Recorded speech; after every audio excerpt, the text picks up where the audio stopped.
Okay, let's talk about retail market selection. In this video, I'm going to give you a 5-step process for choosing your next best market for expansion. I'm going to use Esri's ArcGIS Business Analyst to do this, but the principles apply and you can use any mapping software here. Primarily what we're doing is we're identifying the top 25% of performing stores and then finding what characteristics drive the performance of those stores and then mapping them back onto new markets. Okay, so step 1 is ranking our current open stores. So we're using Orbis, which is an outdoor goods retailer as an example. You can see I have all their locations mapped here across the US, and it starts in a Google sheet or an Excel sheet. You'll want to rank them by total sales, which you can see I've already done here.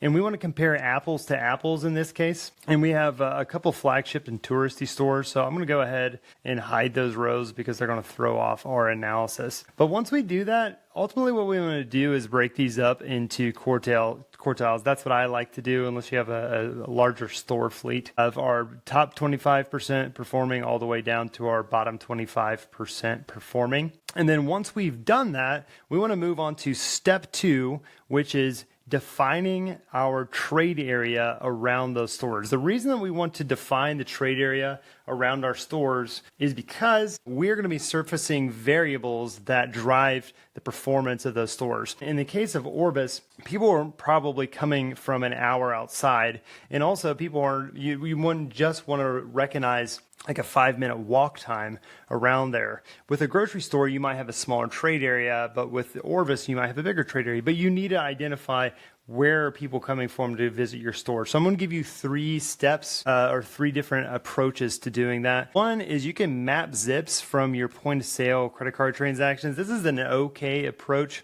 It'll give you the zip codes and show you the general zips where most of your transactions are coming from. Number 2, I actually like, it might be surprising, I like surveying customers and just asking them, how far did you come today? Like how many minutes did it take you to drive to the store? If you do 100 of these surveys across 7 days, you're going to have a pretty good answer if you just average them all out, taking out the outliers of what a drive time looks like for your store.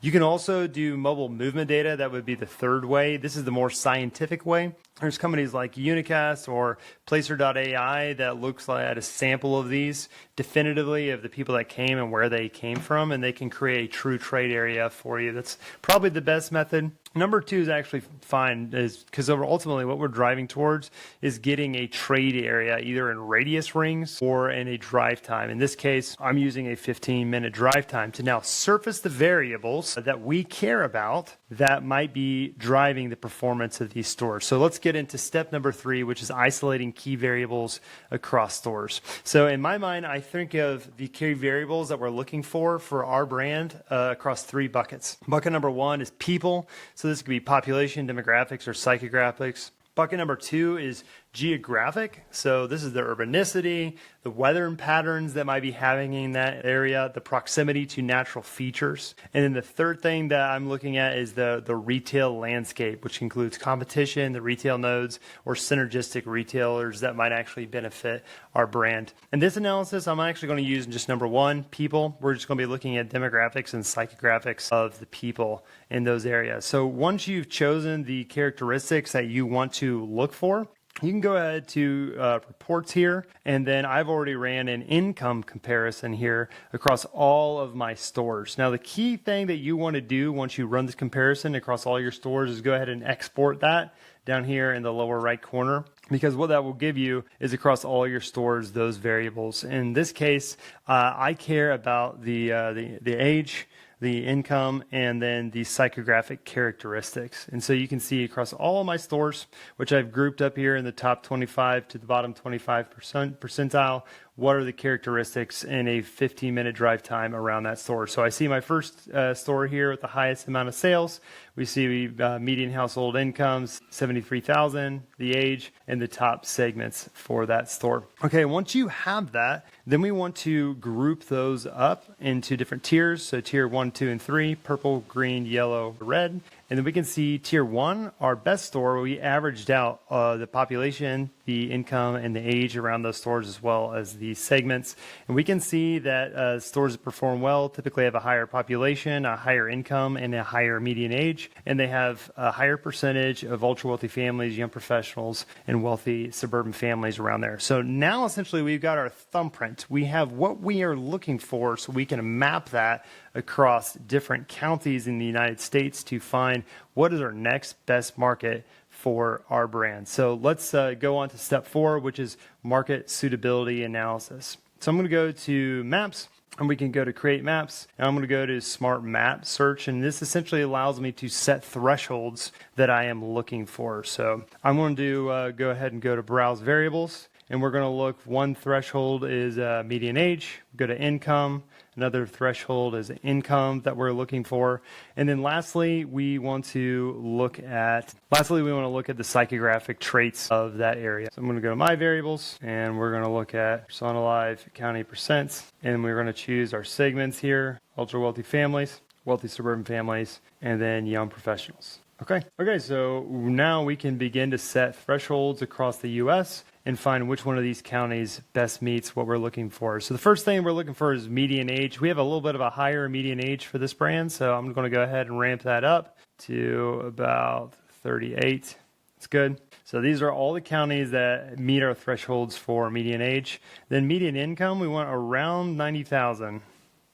Doesn't have to be exact, but close to that is fine. And then we have already got narrowed down to a number of different markets that are interesting. So we can see Salt Lake City looks interesting, Sacramento looks interesting, Portland, there's some spots in North Dakota, some spots in Jacksonville, Florida, San Diego as well, and then we already are in Denver, got some spots in Indianapolis. Now we can look at which of these locations, of these counties, behaviorally meets our criteria with psychographics. And we see these locations do well when they have ultra wealthy families. And there was almost about 10%, I believe, was the number that we're looking for. So we're going to get right at 10%. And then let's also do a threshold for young professionals, which is at least 5% young professionals. Now, we've hit all of our variables that we are testing for thresholds for.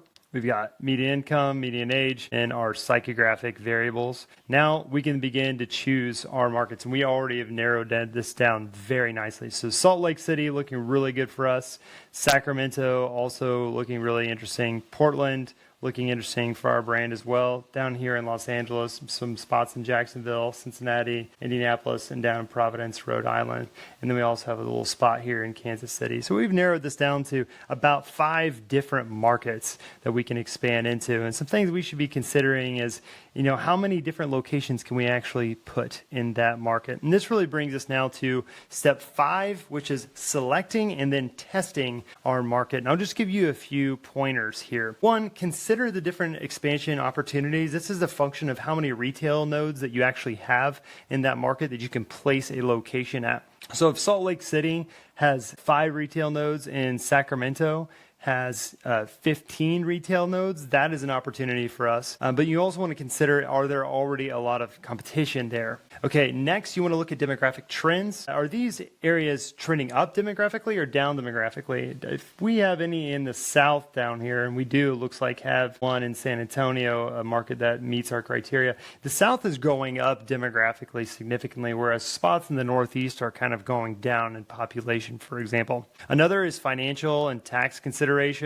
You want to think about sales taxes, local government incentives, how close you are to your distribution centers, labor market wages. You want to consider competition. And then one thing that a lot of people don't do is actually test before they buy. One way that you can do this is just look at where your online sales are highest as a way of testing, do people really interested in my product here? Another way you can do is put up a pop-up shop and get a sense of are people are interested in going here. You can even run a Facebook campaign and see what are the results of that, saying, hey, there's a pop-up shop going here. So that is your 5-step process for selecting a retail market. It starts with 1, ranking your top stores and getting that top quartile of stores, defining your trade areas around those stores so that we can then surface our best variables. 3, isolate those key variables that are driving the profitability across the stores. 4, do a market suitability analysis, place this on a map, find where those people are. And then 5, select your market and then test